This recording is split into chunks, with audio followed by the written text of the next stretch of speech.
That's a woodland that I just came out of in the videos. And here we have, just put my stuff down.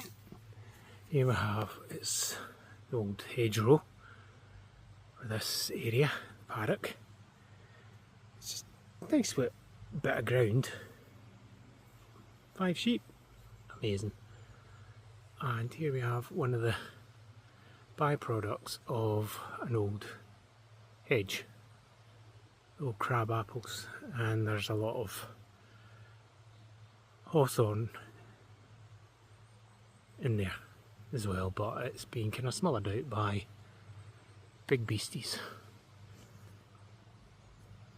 And nettles, which are not as bad as they were when I first moved in. These were right all over, and I spent a day cutting a path through, and boy did I pay for that. So yeah, that's the greenhouse up there.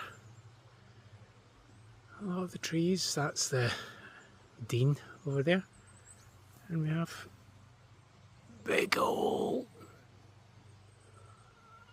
ash. That winds are coming down, they're not too hot, but I'll get onto that at some point.